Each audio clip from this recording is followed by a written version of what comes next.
Good morning, shoppers. Welcome once again to my channel. This is Sir Job and welcome to my golden life here in Taiwan. Magandang hapon po sa inyong lahat. Bago tayo umuwi ngayon sa bahay, sagutin ko muna yung tanong ni Teacher Erlyn Torregosa. Sabi niya, what is the difference between Filipino and Taiwanese students? Actually, nung binasa ko ang tanong na ito, nahirapan talaga ako, golden shoppers, dahil malaki po yung gap ng tinuturuan ko from the Philippines and here in Taiwan. Kasi going back sa Pilipinas po, nagtuturo ako sa senior high school, that's 11 and 12.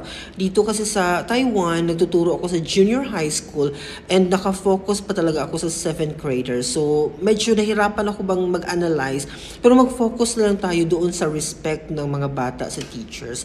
Kasi dito kasi, iba pa rin yung disiplinang na-inculcate nila sa kanilang kabataan. Kasi sa atin, nagde-deplete na, no? Unti-unti nang nawala yung respeto ng mga bata sa mga teachers. Unti-unti nang nawala yung value ng mga teachers in the Philippines. Dito kasi sa Taiwan, no. Napakahalaga pa rin ng mga teachers. Napaka-valuable pa rin ng presence ng mga teachers sa mga bata. Takot pa din sila.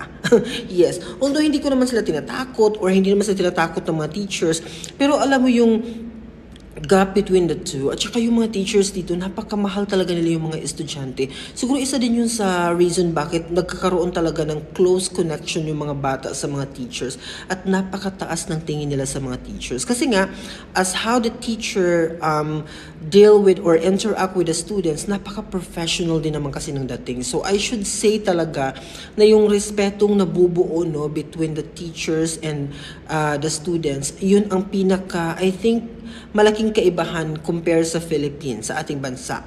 Kasi dito, teacher ka talaga. Okay, at tinitingala ka talaga ng mga bata dito. Like, even if alam nila na mayroon namang local teacher na nagko-compute ng kanilang grado, nagbibigay ng kanilang mga scores, pero yung respeto nila sa aking mga activity, yung mga task na binibigay ko sa kanila, walang changes talaga yan. Like, they treated me na parang local teacher pa rin. Kung ano yung direction or instruction na pinagagawa ko sa kanila, still ginagawa pa rin nila 100%.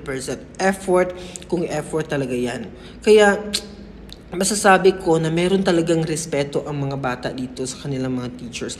At napakahalaga ito sa relationship ng teacher at estudyante. Napakahalaga magkaroon tayo ng development ng respeto, okay, sa bawat isa. And I think yan ang na-observe ko dito sa Taiwan so far. Kaya simula nung nag-teach ako dito hanggang ngayon, talagang super satisfied ako kasi ganun nila vina-value ang mga teachers. So I hope nasagot ko ang tanong na ito.